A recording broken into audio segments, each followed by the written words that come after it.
And the question remains, who is king of the yellow pods? Uncle Bullcow here. So I got two peppers here, guys. Two of my favorites even. And not just two of my favorites, but two of the favorites of most American pepperheads. We have the Fatalii, okay? We have the yellow Scotch Bonnet. Now, when I ask people what's your favorite pepper, or let's just say what's your favorite pepper that is not a super hot, so under a million Scoville units, this is what most people say. One of these two. Now, I've had more people throughout my lifetime say the Scotch Bonnet's their favorite, but the Scotch Bonnet was more readily available in this country longer, blah, blah, blah, blah, blah, blah. But I have a lot of people that Fatalii. Yeah, and these are two of my top five peppers. This is it. And these are both heirloom, guys, so they're not new crosses. These are peppers that have been around for hundreds of years, if not longer. So let's, I got my pepper knife here, which I don't always have. Let's cut them open and see what it looked like. There's a Fatalii. Oh yeah, nice yellow pod, kind of orange pod. Smell, a little bit of citrus notes. Beautiful, beautiful smell to it. Let's cut open this bonnet.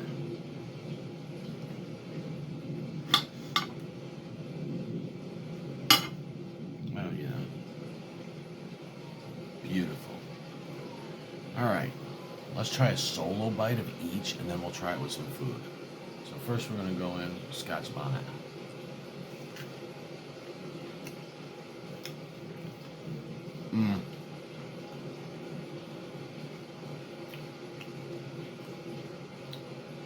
It's a hot one. Wow. That is beautiful. So you're getting nice citrusy notes, almost kind of lemony citrusy notes. You're getting fruitiness. Oh no! What the hell happened to my hot sauce? Separated a little bit. I didn't shake it first. That's my own fault. Alright, now let's try Scotch Bonnet with a bite of food.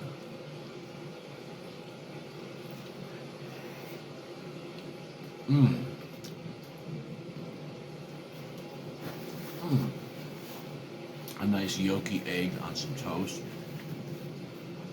A little bit of hot sauce. I mean, hands down, the Scotch Bonnet is it's just one of the favorites of many people. And it's one of my favorites. I mean, me, MOA, Scotch Bonnet, a Scotch Brains, which is a MOA cross, and a Fatalii. I don't know, man. I'm telling you, I can't call it, player. Alright, let's do a solo bite of the Fatalii, or Fatalii.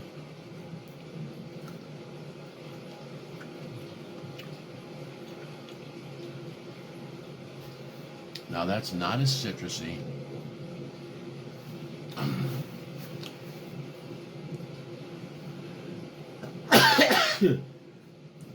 It's hot. Holy crap. It's hot, but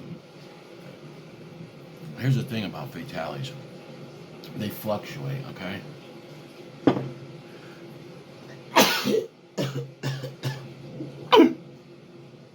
God. You'll get a Fatalii that's the same heat as a Scotch Bonnet sometimes, right? Other times not the case. The Fatalii will be twice as hot.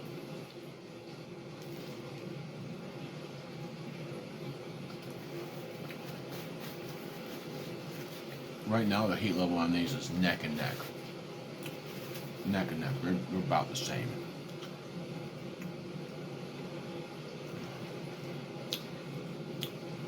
I would say that the Scotch Bonnet has a little bit more flavor to it. Fatali's got a little bit of sweet fruitiness to it. Very slight citrus notes.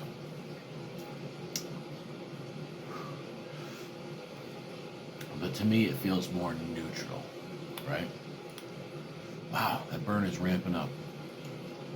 I don't know, maybe Fatali's got a little bit of a delayed reaction.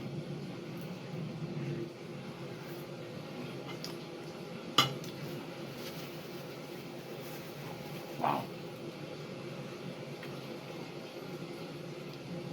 Both excellent peppers.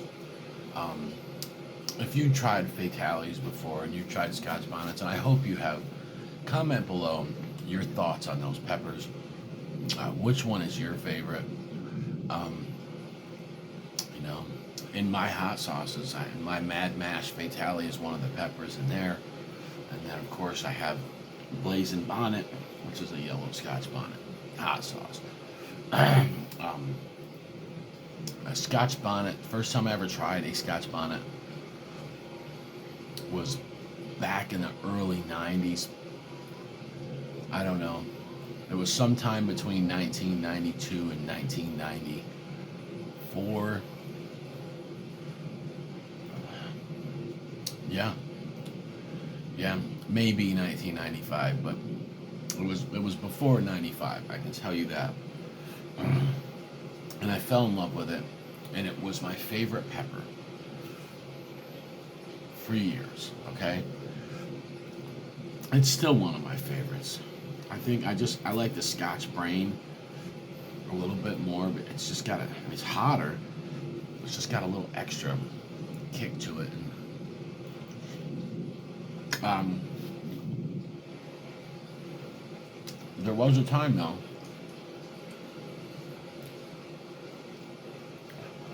when I first tried a Fatalii where I said, that's my new favorite hot pepper.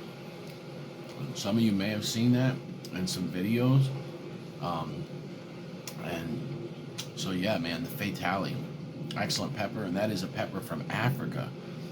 We got two peppers here from two different parts of the world. Now, a lot of pepper evolutionists claim that those were both habaneros, and because of Columbus and blah, blah, blah, blah, blah, Scotch Bonnet, Jamaica, Fatalii in Africa came from habaneros, but we don't know that.